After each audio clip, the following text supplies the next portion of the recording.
Hi, Ben here from Benz Softwash, and this is the first video of a new video series about soft washing equipment. In this video, I'm going to be talking about the planning process and the dry fitting of some of the equipment into this new van. Please like and subscribe to this channel, hit the bell notifications, and you'll be notified whenever I make and publish a new video.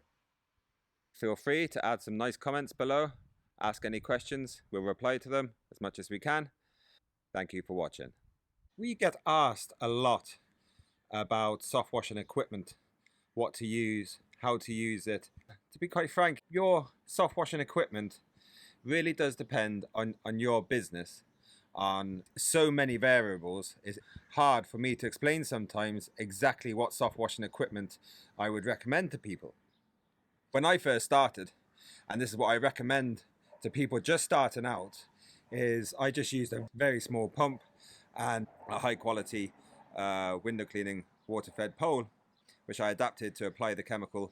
I then invented the spray nozzles and to go on to the end of the poles, and that's how I started.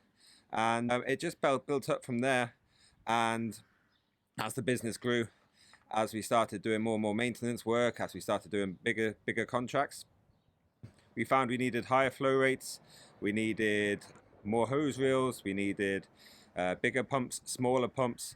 My business, I decided I wanted to go electric as much as possible. I do try not to use the pressure washer for rinsing anymore. I use a big 12-volt pump. That's what I use for rinsing now. But anyway, this little video series is going to document how I go about transferring this lot. It's basically a skid mounted soft washing system. It's working really well now. It's saving us a lot of time. Like I say, it's very versatile. There's 6 or 7 different pumps in it. We've got a controller block there with half a dozen motor controllers. We've got hose reels. We got we got sliding hose reels. We've got window cleaning equipment. We've got all sorts going in there, and I shall go through that in this video series, and I shall explain the reasons why I choose particular pumps. Maybe I'll get into some of the fittings, something like these bayonet type fittings which are non-drip, for example. Why I picked those and why I picked a different type for different applications. So by watching this video series, I hope that whether you are a large company making a big investment into soft washing, a small window cleaner, or somebody brand new into the industry, I hope this video series does give some insight on what might be right for you. As we get into the intricacies of my own system, you might be able to pull different ideas from that to find something which really works for you. There is a lot of custom work gone into my own soft washing system, which a lot of people won't be able to replicate, but you might be able to take ideas from that, and when you're talking to a soft wash equipment supplier, you might be able to convey some of these ideas onto them, and if they're building you a bespoke system, then obviously they can incorporate some of the ideas from this. Let's get going, and first of all, we need to plan out exactly where everything is going to go, and to do that, we're going to work around our tanks and our soft wash skid. The soft wash skid here is going in the back of the van, and then I've got 2 water tanks going in the front for window cleaning and or water supply to the soft wash skid. So let's get looking at that and dive right in. When you get your new van, you want to sit with it for a good day or two and really get to know it, get to know the space you have, and really start to plan it all out well. You don't want to rush into it. I know you've probably got loads of work to get at, but it's worth just spending a little bit of time, sit down and plan out exactly how you want everything to go in, especially if it is such a big job like this one, going from a small van to a big van. You want to get it as near perfect as you can. Have a good look around, get an idea of space, and then what I've done is I just sketched out where I'm going to put all the tanks. Am I going to go for 1 tank, or I come up with an idea of having 2 tanks on the side? And what I think I'm going to go with is a flat tank and a upright tank, 2 smaller tanks, and it just makes better use of the space. So this is the little sketch I made, which I'm using to design where I want to put everything. We take the basic outline here. It's the outline of the van. Rear wheels here, front wheels here. This line here represents the bulkhead, which separates the front or the cab of the van to the rear cargo area of the van. If we start here, this here is the soft wash skid. I know it comes to the end of the rear wheels of the van on the inside. I know that fits. Forward of that, I have a 250 litre flat tank and a 350 litre upright tank. So this flat tank is about 200 mil high, which is a comfortable step. And we'll get onto that later. We'll explain why that's significant later on. And this upright tank is about 800 mil high. Okay, here we have the power washer. Here is our sight box stroke trunk. And we've got room left over here for maybe a gutter vac, something like that. What I'm trying to do here is make as much use of the floor area and the space in between as possible. So if we say this is the sliding door here, we have an access way into here. And what I marked out here is our access down the center of the van. If you don't have an access down the center of the van, then getting to the soft wash skid will be difficult. It also means you can't access anything which is on the walls here or here. Like for example, I've got an electrical box here, and I'm planning on putting shelves on the side as well with things like even silicone sealant, for example, as a skeleton gun.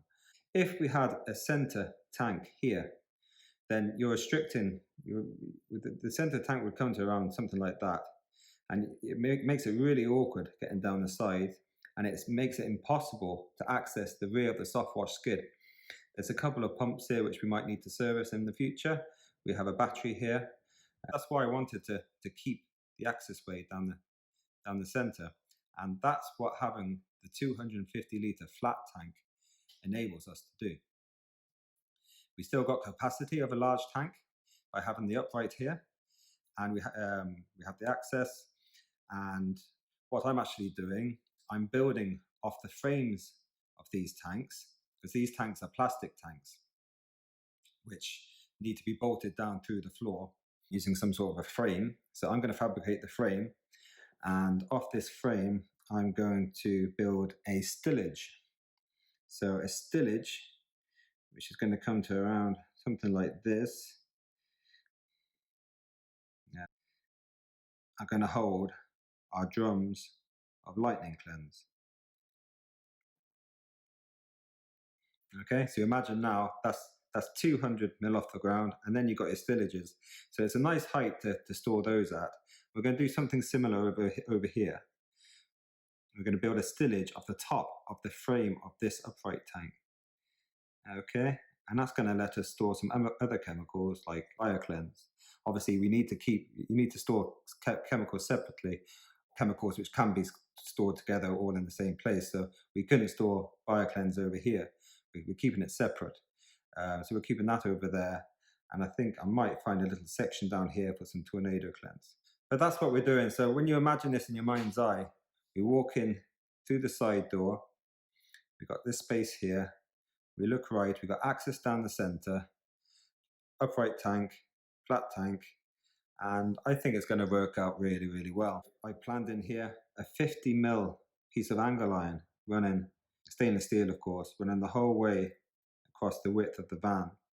And what that's going to enable is, should we have a spillage around the soft wash skid area, a valve fail on us, a tank overfill, anything at all which we can't foresee, but it happens. What this angle iron is going to do is going to separate the the rear and anything forward of that, so that the spillage is contained here, and stop it run forward to the front of the van. So now all there is to do is to see how all this fits in reality. And to do that, we're just going to dry fit whatever equipment we have. We have the power washer, we've got the trunk, we've got a flat tank, and we've got an upright tank. So I'm going to put those into the van and see how it all works out. Make sure there's no surprises, and then we can get on with the fabrication of the tank frames. Once you've done all your planning, it's time to dry fit everything to make sure it's going to work out as you planned. I'll give you a little tour around and see what you think. Any comments or suggestions, then please put them in the comments section below. I'll take them on board. As you step up into the van, you got your power washer there ready to go. It can actually be run in the van. We're going to get a little elbow for the exhaust for short periods. Otherwise that we're going to get a couple of ramps so we can lift it down. Now here is our trunk. It's called a trunk, and inside that we've got two boxes, and that is for our dry PPE, our face masks.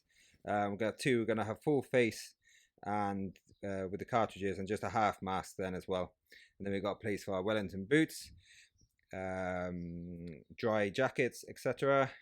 All that sort of stuff which normally gets thrown around the back of the van, broken, damaged, it's going to go into there nice and neat. Now here we go. This tank's just an old tank I had, but I am getting a new 250 litre tank, and this is a 350 litre upright. The reason I've done this is to make the best use of the floor area. So the 250 litre tank does act like a step, but what it's going to do is it's still going to give me access to the back of the van where the Softwash skid goes, which I know which fits. And basically when I dry fitted my big 500 litre tank, or even a 650 litre tank which can fit into these vans, I had no room down the side here or the side here to get down to the back of the tank to access the Softwash skid should I have to service the pumps or battery, or there is a valve there which I have to turn on and off sporadically once in a blue moon. But still, you know, it's nice to have access down the back. By having an access way down the middle, which having the flat tank allows, I've got access to the side there to put some shelves up or some bins or something. Not sure exactly what yet, maybe some dry cloths, dry PPE, and ditto this side here. Actually the ladders are coming in here above this. These drums here, and these drums here are, I mocked these up, these are lightning cleanse. We never really carry more than 4 or 5, but I put 6 in because you kind of collect, you can store the empties in, and the empties are actually going, the way I'm designing this stillage, which is going to be built off this, the tank frame for this tank is going to be, yeah, I'm going to build a stillage, and that is going to hold these in place. They're not going to be flying around the back of the van, and the idea is going to be actually take a full one, that kind of pops out like that. The next full one can just be slid back and the empty put in its place, so you're not reaching over all the time picking up the heavy drums. So you'll see that when you see the stillage, and basically the empty keeps this one in position. So you're basically going to have bars going across here and down here, and they're going to slide in and out like that. So it sorts out that storage problem, because in the old van I always had empty drums flying around the place, and full ones then awkward to get at. Again, because I had the tank in the middle, I had stored my drums all up the side there. They were a real pain to get. Okay, so yes, ditto with the BioCleanse up there and some other cleaning chemicals. We're going to divide them off and have them stored there again in a stillage built off the tank frame. The tank frame, of course, gets bolted through the van floor, and that's what holds that down. And I'm pretty sure I'm going to have this second hose reel for pure water window cleaning, with the pump mounted below it there, and that's going to be on a slidey outy thing which slides out with a possibly, well, I'm certainly going to have a roller there. I might have it on a slidey outy roller as well, Off that, I don't know. That's basically it for this video. Please watch out for the next video where we go into the fabrication of the tank frames and the stillages which are built onto the tank frames. We dry fit those, we mark and drill the holes for the floor, and we epoxy the floor and apply a rubberized paint to protect that before refitting. I hope that's been somewhat useful to you. It's given you some value. Please like and subscribe, and I will see you in the next video.